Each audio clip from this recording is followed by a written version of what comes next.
think the unhappiness came when things started not to work that well in her life. She's had a lot of difficulties. I think she's coming from a lot of pain, and a lot of times when you're unhappy, you have to find some place to throw that. At 80, Diana Ross has finally confirmed the rumors that fans have whispered about for years. What could these secrets be, and why did she wait so long to reveal them? Diana Ross would do anything that Gordy asked her to do. She never thought twice. She never said, I can't do that. Diana Ross, known for her timeless voice and incredible style, has captivated the world for decades. But could there really be a hidden story behind her success? Fans are excited, and many wonder, how will this new information change what we thought we knew about Diana Ross? Let's dive into the details and find out.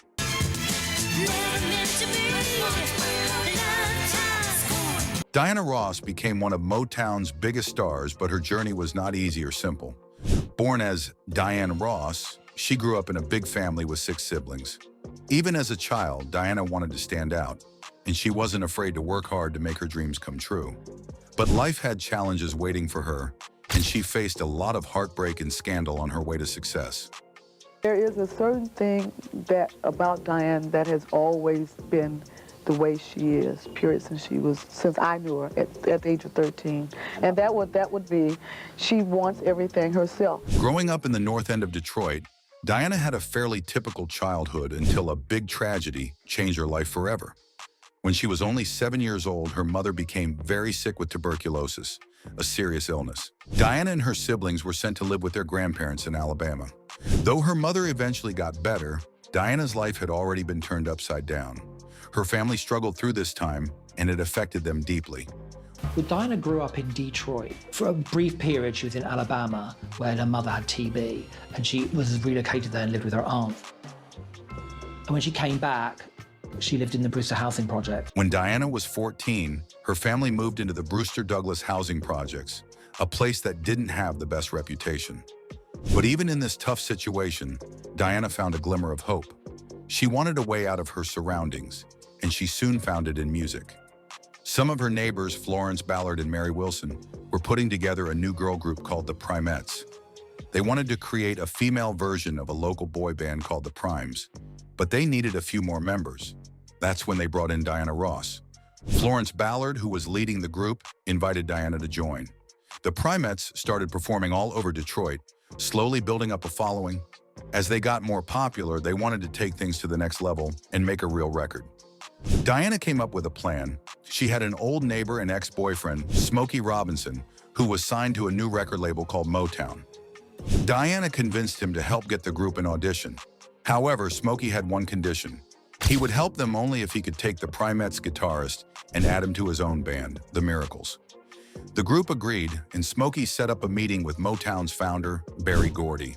The girls were thrilled. They thought this would be their big break.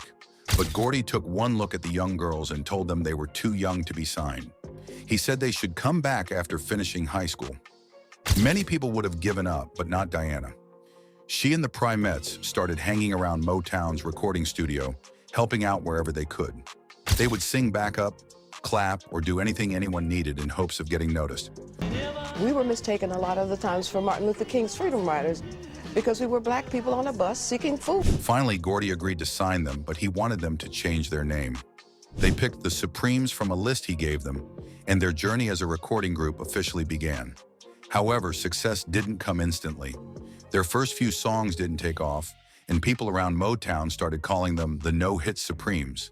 It wasn't easy, but Diana refused to give up.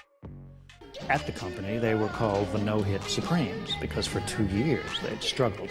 And Barry had thrown Smokey at him, and even Smokey couldn't get a hit out of him. Diana Ross walked into the Motown offices at just 16 years old, excited about her dreams of becoming a star. She was young, talented, and eager to succeed. There were artists at Motown that had a better voice, a stronger voice. There were artists at Motown who could dance better. There were artists at Motown who possibly were more attractive. Her boss, Gordy, was a powerful man in the music industry. Diana looked up to him as a mentor, believing he could help her reach her goals.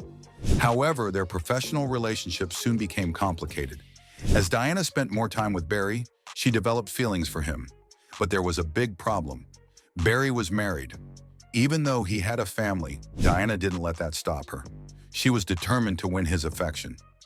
Diana saw Barry as the key to her success, and she wanted more than just a business relationship.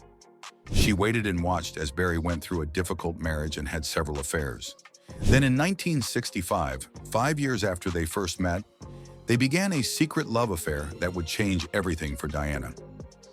Diana Ross. Diana Ross she's classy. This situation fits into a common story. The older, powerful man taking advantage of a young woman. But Diana was not just a victim. Some believe she was using her charm to get ahead in the music world. Biographer Mark Ribowski suggests that Diana had relationships with other famous men like R&B star Smokey Robinson and producer Brian Holland to advance her career. It's clear that Diana was ambitious and wanted to be at the top, no matter what it took. When Diana was part of the Supremes, she was just a teenager with big dreams. But her ambition led her to betray her fellow group members. While they were performing, Diana watched the more famous acts closely and copied their moves. The next time they performed, she would steal their routines, trying to outshine them. This kind of behavior showed that Diana was willing to do whatever it took to get ahead, even if it meant hurting others. And now, Shivery Broadly Encores, the gals who had 3 #1 songs in 1964, singing one of them, Baby Love. Welcome again, the Supremes! By 1965, the Supremes were famous around the world, and Diana was deeply involved in her romance with Barry. Unfortunately, this relationship caused tension within the group. Barry started to favor Diana by making her the lead singer and changing the group's name to Diana Ross and the Supremes. This made her bandmates, Florence Ballard and Mary Wilson, feel pushed aside. It seemed like Barry was controlling everything, but many believed that Diana was also pulling the strings. When we all arrived back to this building in Detroit, all of our records had charted. All of us were famous. All of us were Motown artists and on the charts. Many people view Diana as the villain in the story of the Supremes. But who was the real victim? Many point to Florence Ballard. As Barry became more obsessed with Diana, he sidelined Florence. I get the impression in the sense that Diana Ross kind of got lucky in the sense that, there were people around her, as we know. Barry Gordy had a Motown who identified her as the one. Luckily, Mary Wilson tried to help Florence by keeping her informed and supporting her. However, the outcome was still tragic for Florence. Despite Wilson's attempts to help, the consequences for Ballard were devastating. Heartbroken by her loss of position and the rising tensions in the group, Ballard turned to drinking to cope. As a result, she sometimes missed shows or had difficulty performing. Motown considered her a problem, and by 1967, Gordy had fired her from the group, further centering Diana. However, Ballard wasn't to take it sitting down. Ballard sued Motown for $8.7 million, and the claims she made in the court documents were downright disturbing. She said that Diana Ross and Barry Gordy had conspired to kick her out of the group. Her lawsuit failed, and in the years that followed, Ballard's life spiraled violently out of control. She lost her money and her home, eventually dying at the age of 32. It was a tragic end, and there was a lot of tension also between Mary Wilson and Diana Ross. Girls argued. I mean, you get 3 women in a hotel room night after night after night, you're going to argue. And as much as you don't see that on stage, the bitching started behind stage. Their friendship turned sour, and it became clear that things were not right between them.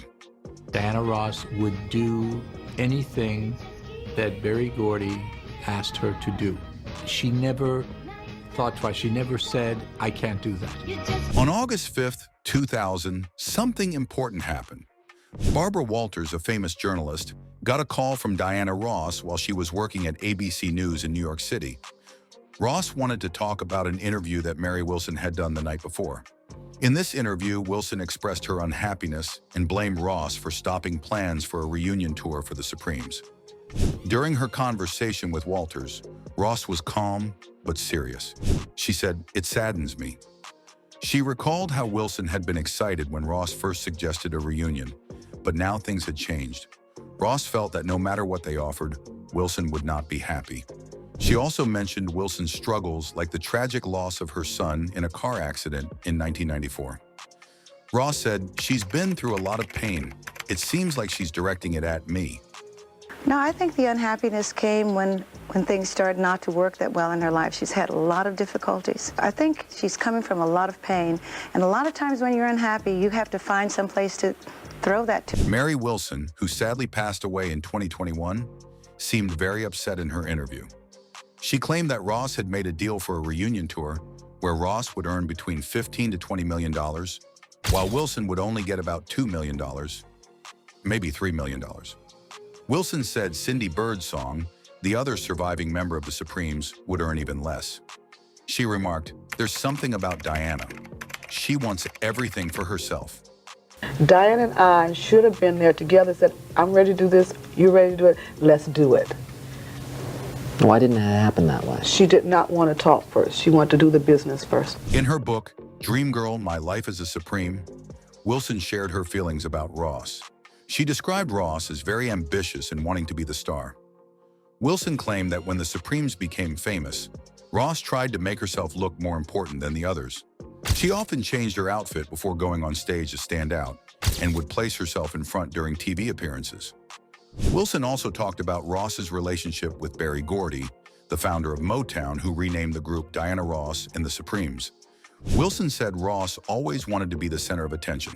She explained, "If you happened to be in her way while she was heading toward the center, that was your fault." There is a certain thing that about Diane that has always been the way she is, period, since I knew her at the age of 13.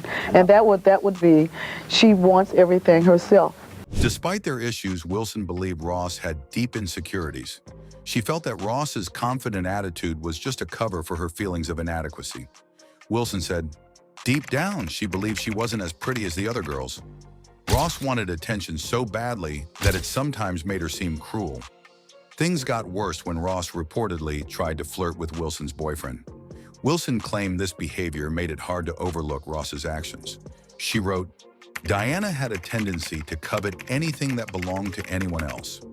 Overall, the relationship between Mary Wilson and Diana Ross was full of competition and jealousy.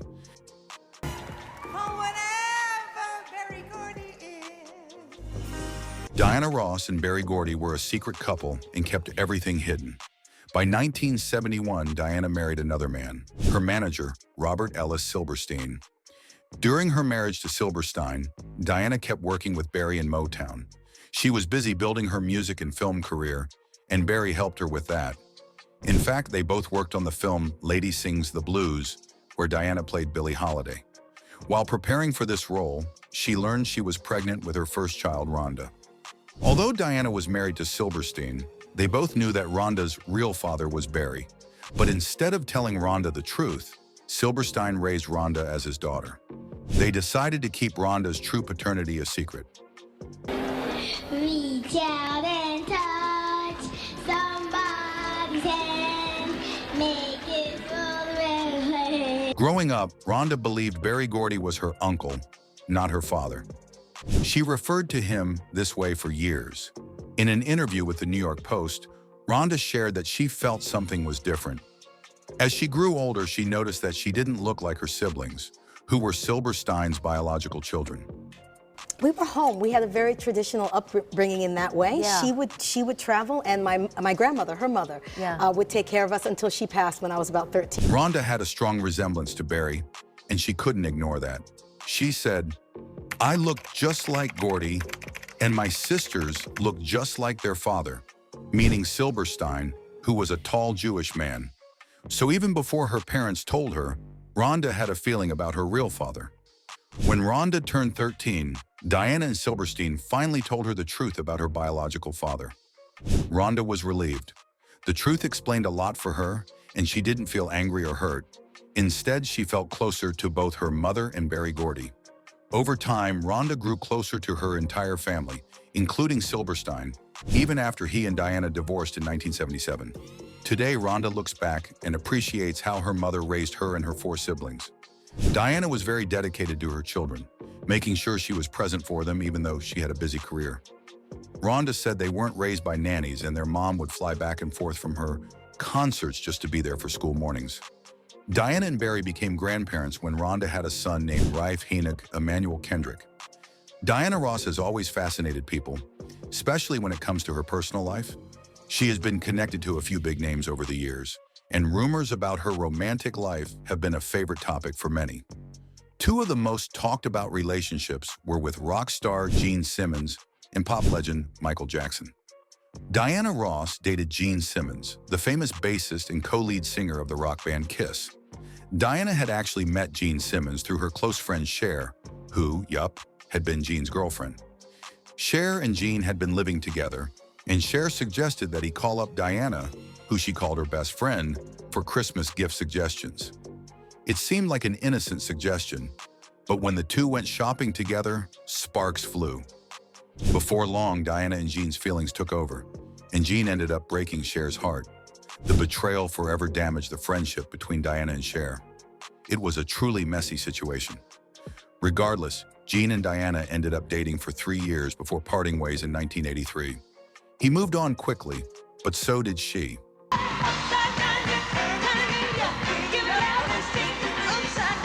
Diana's connection with Michael Jackson was another relationship that got people talking.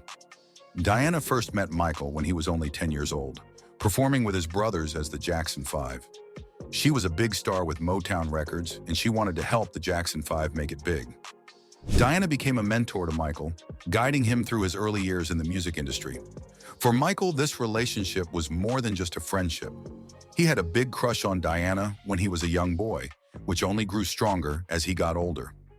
His brother, Jermaine Jackson, once said that Michael had been in love with Diana since he was a little boy, but he felt he couldn't act on his feelings until he was older. Michael was so taken by Diana that he even moved in with her family for a time when the Jacksons first came to Los Angeles. Their close bond led to a lot of speculation.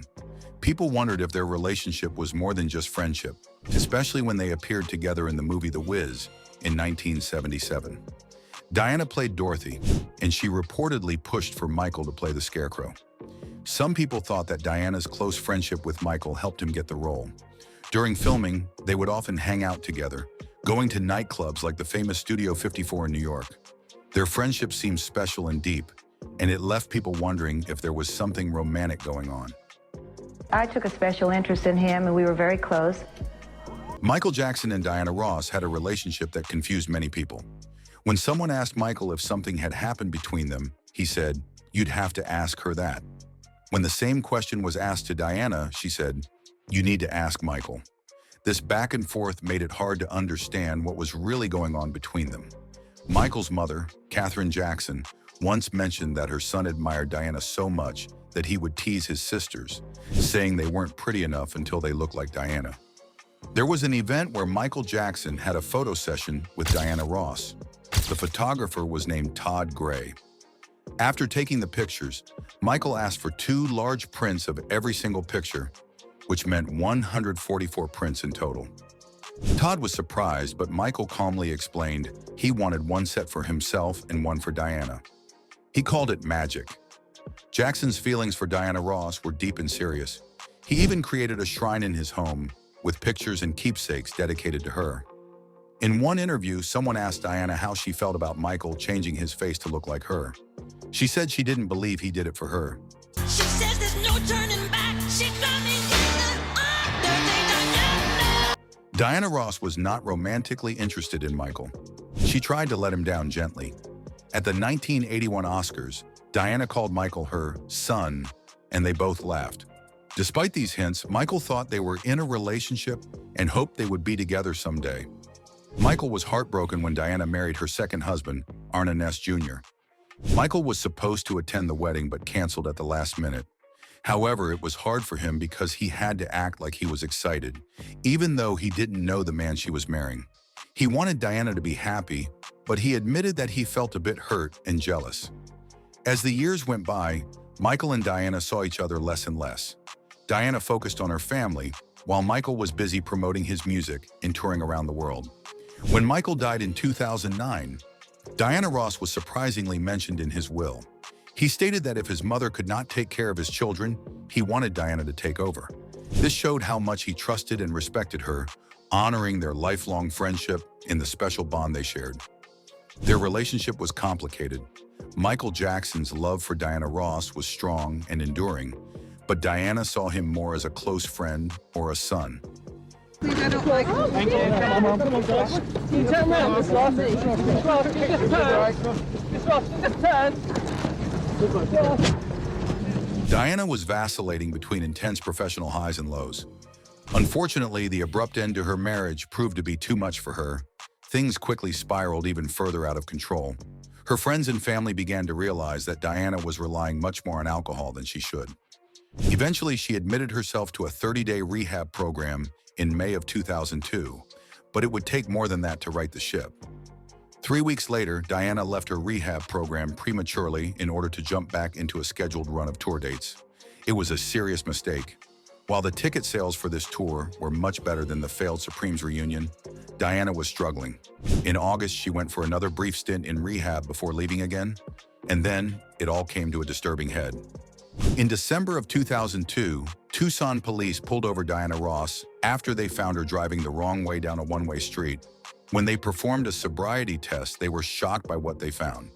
The breathalyzer revealed that her BAC was at 0.20%, more than double Arizona's 0.08% limit for driving, and that's not even the most surprising part. Diana Ross wasn't in Arizona for tour dates. She was actually there for a stay at Canyon Ranch Health Resort, which offers a lot more services than just a spa does. After pleading no contest to the charges against her, a judge sentenced Diana to 48 hours in jail, which she served later that year. It was a low point, thankfully one that hasn't been repeated since. But her ordeal wasn't over yet. Diana Ross also has faced some rumors about her relationships in the entertainment world. One of the most talked about situations involves her and Oprah Winfrey. There was a rumor that the two had a fallout. This started when Diana made a comment that some people took to mean she wasn't interested in being on Oprah's show. However, there was no proof to back this claim, and both Diana and Oprah have not talked much about it. They have kept quiet, leaving fans to wonder what really happened between them. Another set of rumors involves Diana's feelings towards younger artists. In recent years, people have said that Diana Ross is not supportive of newer singers in the music industry. Some suggested that she was dismissive or even rude to them. This surprised many fans because Diana is a well-known figure in music and has had a long and successful career. However, Diana Ross has publicly praised many younger artists. She has spoken highly of singers like Beyoncé and Rihanna, saying good things about their music and talent. It seems these rumors about her not liking younger performers do not match what she says. Diana loves music and she appreciates new talent, even if some people think otherwise. At the end of the day, Diana Ross continues to be a respected figure in the music industry. She has made a lasting impact on music and culture.